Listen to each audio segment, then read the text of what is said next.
सो topic का नाम है sharpness of resonance, NCERT page 249।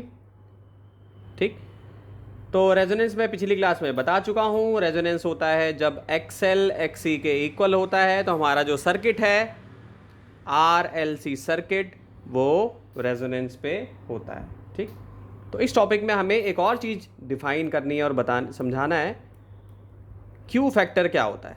ठीक है, क्यू फैक्टर क्या चीज़ होती है। तो पहले शार्पनेस ऑफ रेजोनेंस समझते हैं, या क्यू फैक्टर भी हम इसे कहते हैं। तो सपोज करो कि मैं एक ग्राफ ड्रॉ करूं,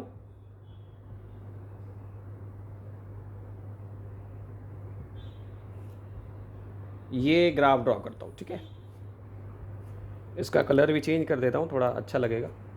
यहां पे आई नॉट है। ठीक, ये गया ऐसे, ये गया,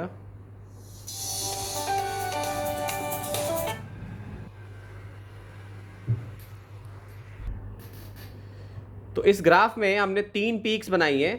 तो ये वाली जो पीक है ये करंट और ओमेगा के बीच का ग्राफ है। ठीक है, करंट और ओमेगा के बीच का ग्राफ है।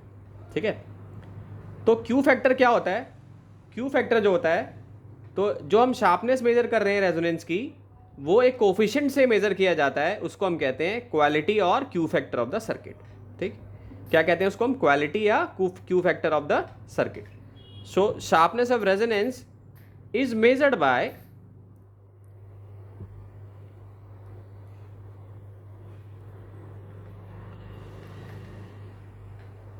a coefficient, जैसे कोफिशिएंट ऑफ फ्रिक्शन होता है ना, पढ़ा होगा आप लोगों ने 11th क्लास में, म्यू।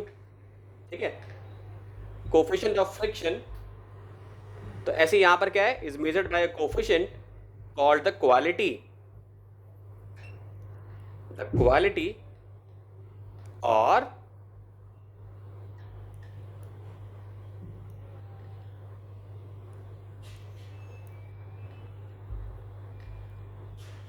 Q factor. ओके,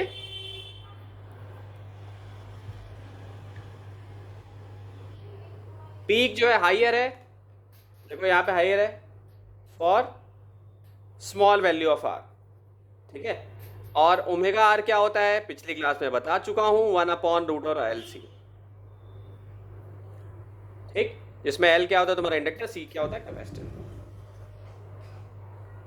ठीक, अब क्यू फैक्टर होता क्या है? जनरली हम बोले तो क्यू फैक्टर क्या होता है? Resonant frequency upon bandwidth. इसको हम क्यू फैक्टर बोलते हैं। किसको बोलते हैं? Resonant frequency upon bandwidth. इसको लिख लीजिए। अगर हम एलसीआर सर्किट की बात कर रहे हैं, ऐसा सर्किट जो कि सीरीज में अगर लगा हुआ है, तो जो क्वालिटी फैक्टर होगा वो क्या होगा? सिंपल टर्म्स में समझो तो रेजोनेंट फ्रीक्वेंसी और बैंडविड्थ के इक्वल के रेशियो के इक्वल होगा। ठीक है, अब ये बैंडविड्थ क्या चीज़ है? तो अगर मान लो मैं आई का ग्राफ बनाऊं बच्चों, यूं आई का ग्राफ अगर मैं ड्रॉ करूं, ये आई का ग्राफ ड्रॉ करूं और ये मैं इसका ग्राफ ऐसे बनाऊं। ठीक है, यहां पर मैं ले लूं एक पॉइंट, यहां ले लूं, ये मेरा ओमेगा आर हो गया, यानी ये जो ओमेगा आर की वैल्यू यहां पर हो गई। ये मेरे 2 पॉइंट्स हो गए, ओमेगा 1 और ये क्या हो गया? ओमेगा 2 हो गया। ठीक, तो ये जो डिफरेंस है ना,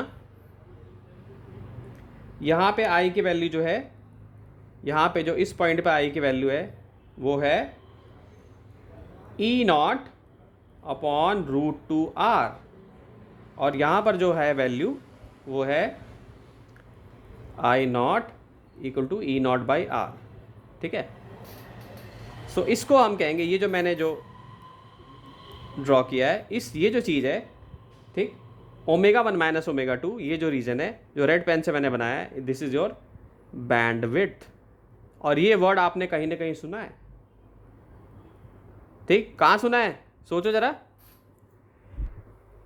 एक बच्चे ने सही आंसर दिया। तो बेटा बैंडविड्थ जो है ना, इंटरनेट से रिलेटेड है।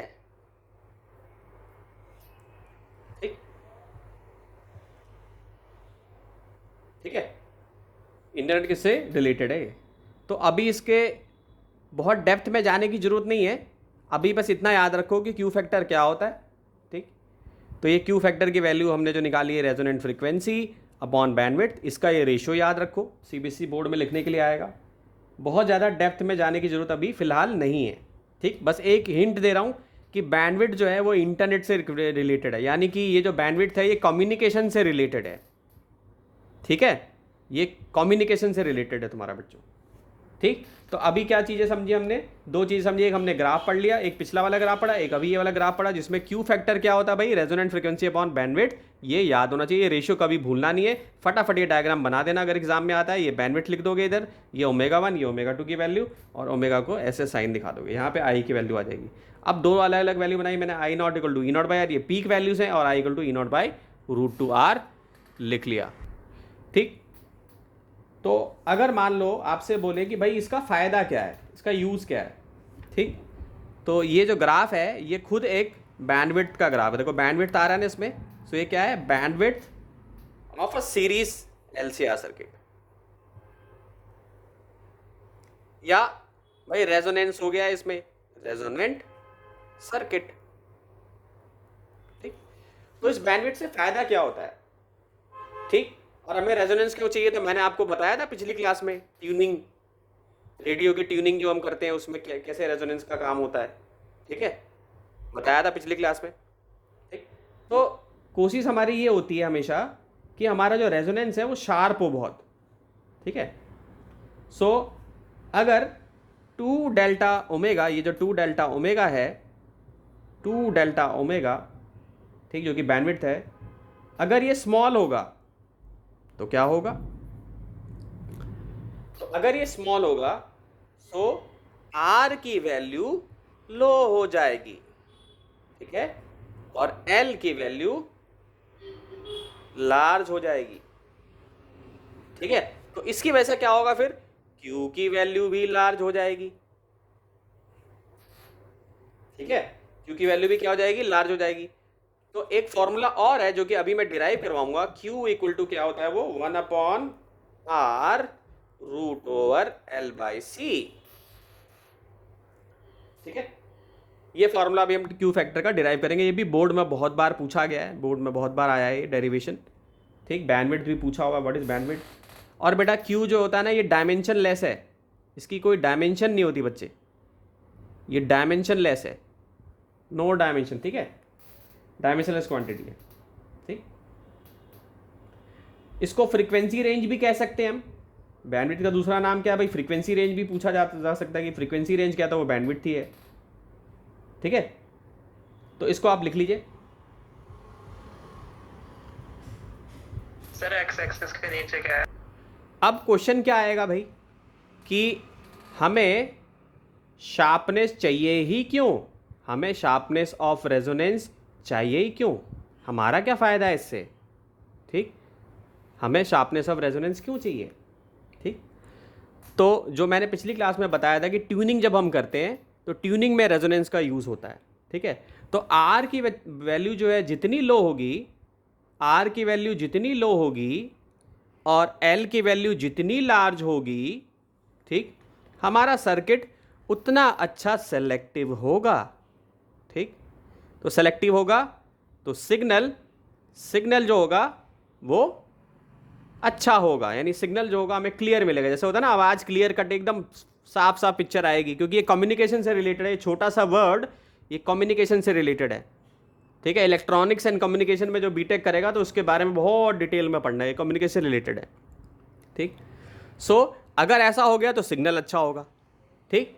तो अगर रेजोनेंस सेलेक्टिव नहीं हुआ या बहुत अच्छा नहीं हुआ तो हमारा जो सिग्नल है वो भी अच्छे से ट्रांसफ़र नहीं हो पाएगा, ठीक है। तो if resonance is less sharp then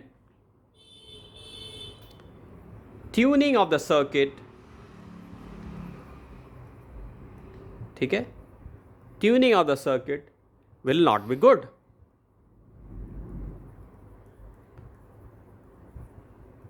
ठीक है। तो अभी तक इस पे क्वेश्चन आया नहीं है सीबीएसई में, तो सीबीएसई का ये प्रोबेबल क्वेश्चन हो सकता है आने वाले टाइम में कि भाई आखिर में हमें ये क्या चाहिए। बैंडविड्थ तो पूछा हुआ है पहले, कम्युनिकेशन वाले चैप्टर में भी बैंडविड्थ से पूछा हुआ है, ठीक, लेकिन इससे जो है सीबीएसई का प्रोबेबल क्वेश्चन बच्चों बन सकता है इजीली। ठीक है, तो आप उसको ये बता दिया मैंने, आर लो रखना है, एल लार्ज रखना है, तो हमारा सेलेक्टिव होगा, सर्किट हमारा सेलेक्टिव हो, यानी कि बहुत अच्छा सिग्नल हमारा ट्रांसफर होगा, और यही हमें चाहिए। ठीक है, अब आते हैं डेरिवेशन पे, आते हैं एक्सप्रेशन ऑफ क्यू फैक्टर। ठीक है, ये डेरिवेशन हम कर रहे हैं अभी, expression of Q factor. Okay, of Q factor, ये हमें डिराइव करना, फटाफट लिख लीजिए, फिर मैं ये डिराइव करवा देता हूं। ठीक, तो ओमेगा आर क्या है, रेजोनेंस कंडीशन है। तो मैंने इम्पेडेंस जब पढ़ाया था तो जेड इक्वल टू मैंने क्या बताया था, आर का square plus XL minus XC का होल स्क्वायर। ठीक है, तो अगर रेजोनेंस पे क्या होगा, एक्सएल एक्सी के इक्वल होगा। ठीक है बच्चों, तो जेड किसके इक्वल होगा, आर के इक्वल होगा, तो यही मैंने यहाँ पे लाइन लिखी है। लेकिन अगर मान लो इसकी ओमेगा की वैल्यू अलग अलग है, तो इसकी जो वैल्यू होगी वो किसके इक्वल होगी, √2 आर के इक्वल होएगी। ठीक है, इसके इक्वल होगी, √2 आर के इक्वल होगी, इसको लिख लो। सो जेड इक्वल टू हम लिख सकते हैं R square plus omega L minus 1 upon omega C का स्क्वायर इक्वल टू √2 आर। ठीक है, फिर स्क्वायरिंग बोथ साइड अगर हम करेंगे तो ये रूट हट जाएगा दोनों, और क्या बचेगा, केवल बचेगा R square squaring both side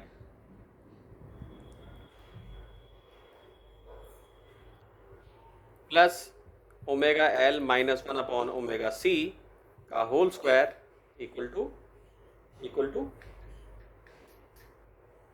2r square. ठीक है, लिख लेंगे, या फिर हम ऐसे भी लिख सकते हैं, ये इधर चला जाएगा, माइनस हो जाएगा, तो हम ऐसे भी लिख सकते हैं omega L minus 1 upon omega C equal to R का स्क्वायर। ठीक है, 2r square minus are square हो जाएगा। तो इसको मैं ऐसे भी लिख सकता हूँ, क्योंकि ये भी स्क्वायर था भाई, इस पे भी स्क्वायर था, तो ये तो उड़ जाएगा यहाँ से यहाँ ख़त्म, तो आर किसके इक्वल आ जाएगा, तो आर का वैल्यू हो जाएगा omega L minus 1 upon omega C. ठीक, so omega 1 L minus 1 upon omega 1 C को एक बार हम दो वैल्यू हो सकती है इसकी, प्लस भी और माइनस भी, दोनों वैल्यू ले सकता है, क्योंकि रूट है तो रूट में प्लस भी आ सकती है माइनस भी आ सकती है, -2 इंटू -2 भी बाहर आ सकता है, और +2 इंटू +2 भी मल्टीप्लाई करके बाहर आ सकता है। ठीक है, सो माइनस आर हो गया, एक वैल्यू हम ये ले लेंगे, और दूसरी हम ले लेंगे omega 2 L minus 1 upon omega 2 C equal to plus R. ठीक है, ये हो जाएगी हमारी सेकंड वैल्यू। ओके, अब दोनों को ऐड कर दो, यहाँ जगह बना लेता हूँ, एडिंग 1 and 2। ठीक है, तो वह ऐड जैसे ही ऐड किया मैंने, तो ये दोनों तो ऐड हो जाएंगे यहाँ पे, और यहाँ पे सी कॉमन आ जाएगा इन दोनों में। ठीक है, ये क्या हो जाएगा, omega 1 plus omega 2 L minus 1 upon C 1 plus omega 2 upon omega 1 omega 2 equal to 0। ठीक है, किया जाएगा, और इसको मैं क्या ले सकता हूँ, मैं omega 1 omega 2 equal to 1 upon N C. ठीक, तो एक बार हमने ऐड कर लिया, एक बार हम क्या करेंगे, सब्सट्रैक्ट करके देखेंगे। ठीक है, सब्सट्रैक्टिंग 1 and 2। एनसीईआरटी वाले मेथड से नहीं बता रहा हूँ, थोड़ा डिफरेंट है मेथड ये, लेकिन ये ज़्यादा ईजी है, ज़्यादा समझना आसान है। ठीक है, एनसीईआरटी वाले में थोड़ा ज़्यादा ही लेंदी किया हुआ है, बाइनोमियल थ्योरम यूज़ किया, तो थोड़ा ट्रिकी हो जाता है, जो बायो वाले बच्चे हैं उनको थोड़ा समझ नहीं आता, इस वजह से मैंने ये वाला तरीका यूज़ किया। ठीक है, तो इसमें ईजिली आ जाएगा। तो ये 1 and 2 को सब्ट्रैक्ट करते हैं, तो यहाँ पे क्या होगा, जैसे हमने 1 और 2 को ऐड किया है वैसे ही सब्ट्रैक्ट करेंगे, तो ये हो जाएगा ओमेगा 2 माइनस ओमेगा 1 एल। किसी को स्टेप समझ नहीं आ सकता तो आता है तो पूछ सकता है बेटा, plus 1/c omega 2 minus omega 1 upon omega 1 omega 2 equal to 2r। Okay, omega two minus omega one L plus 1/c omega two minus omega one, ठीक, और ओमेगा टू, और ये क्या आ जाएगा तुम्हारा 2r, ठीक है।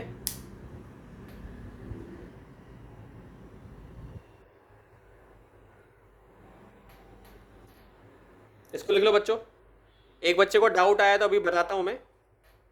So omega two minus omega one L upon plus 1/c omega two minus omega one equal to 2r आ गया, ठीक है। इसको लिख लो, फिर आगे बढ़ता हूँ मैं। सेपरेट करने के बाद ये इक्वेशन हमारी बन गई थी। फिर इसको हम ऐसे भी लिख सकते हैं omega two minus omega one, और इसमें एल को इसके साथ क्लब कर लेते हैं, तो ये ऐसे भी लिख सकता हूँ मैं इसको। ये मैंने कॉमन ले लिया यहाँ से, इन दोनों इसको कॉमन ले लिया यहाँ से, और ये क्या बन गया L plus 1/c omega one omega two equal to 2r, ठीक, ठीक है, ऐसे लिख सकता हूँ उसको, ठीक। अब इसी इक्वेशन को मैं लिख सकता हूँ omega two minus omega one L plus L,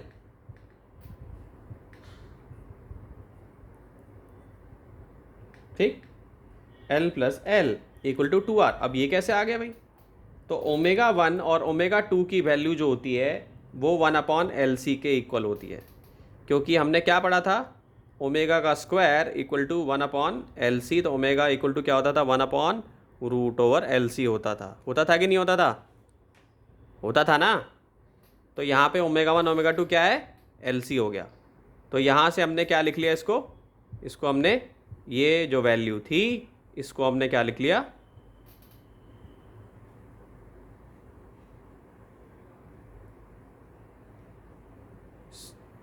1/L, ठीक है। So C omega one omega two जो हो गया वो किसके इक्वल हो गया तुम्हारा 1/L के इक्वल होगा। तो इसको क्रॉस मल्टीप्लाई करूंगा मैं, तो L किसके इक्वल आ जाएगा तुम्हारा 1/C omega one omega to, ठीक है बच्चों। तो यहाँ से मैंने इसको L प्लस L कर लिया, ठीक है। अब omega two minus omega one हो जाएगा ये,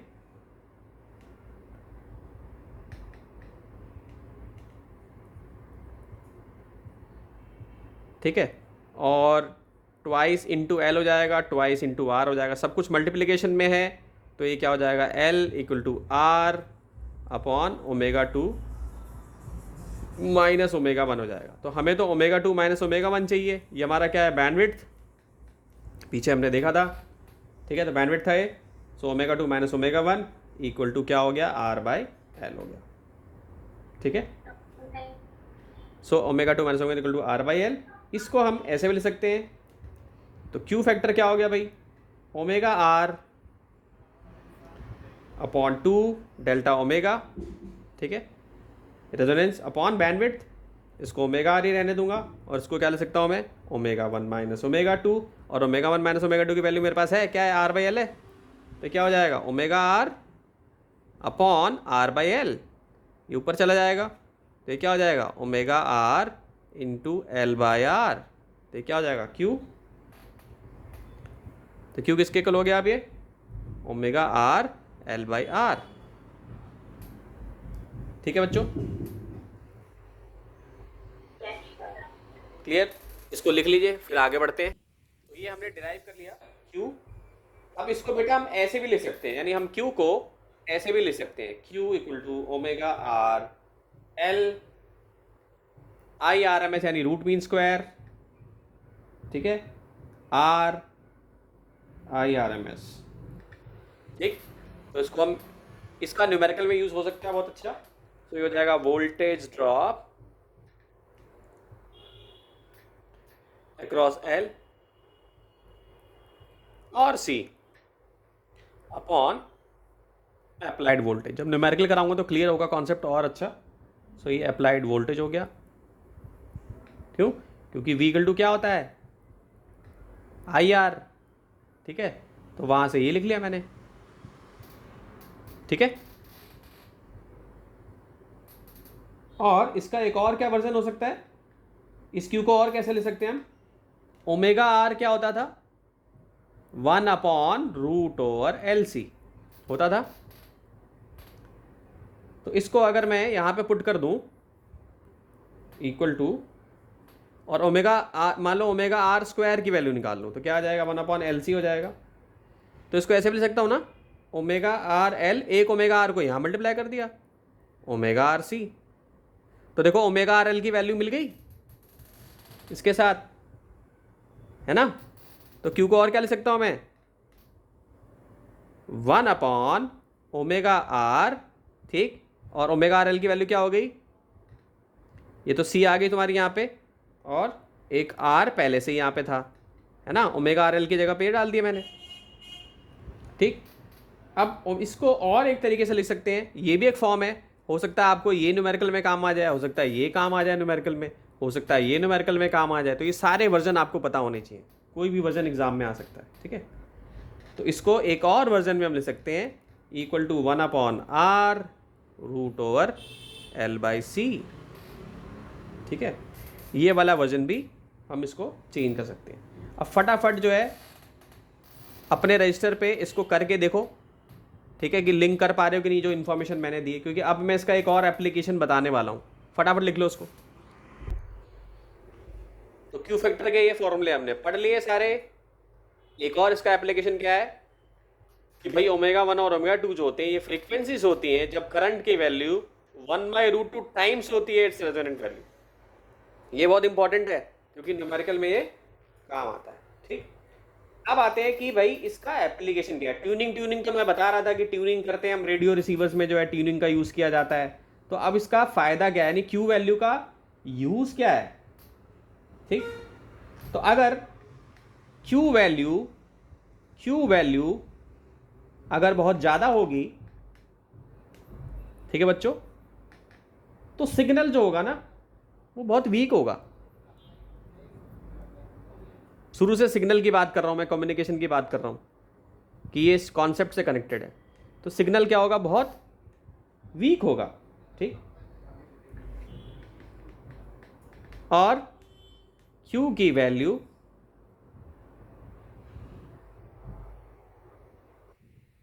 अगर कम होगी तो क्या होगा,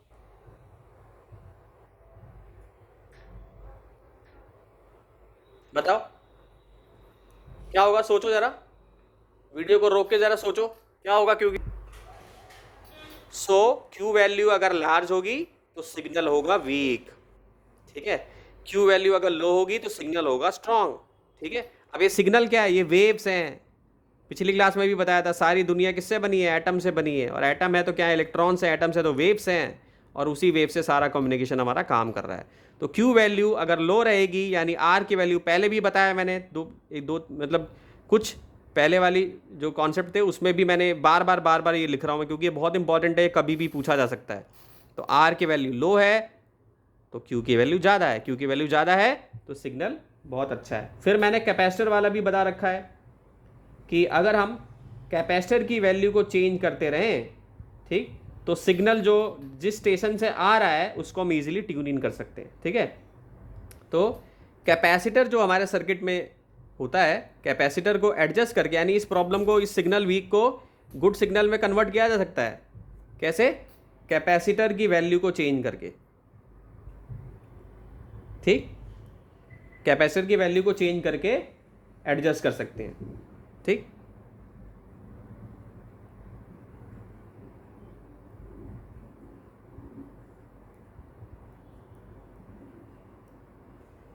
ठीक है। So the signal can be, yes को एडजस्टेड, देन द सिग्नल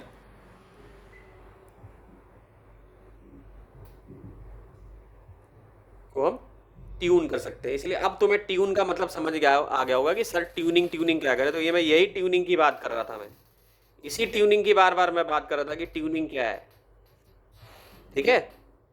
यानी दोनों की वैल्यू जब उस टाइम पे आएगी तो हमारा जो रेजोनेंस है वो बिल्कुल शार्प हो जाएगा। शार्प रेजोनेंस होते ही हमारा जो सिग्नल है बहुत अच्छा आएगा हमको, और हमारा सिग्नल स्ट्रांग होगा तो क्वालिटी अच्छी होगी आवाज़ की, बिल्कुल, या वीडियो की, जिसकी भी हो वो क्वालिटी सही होगी, ठीक है बच्चों।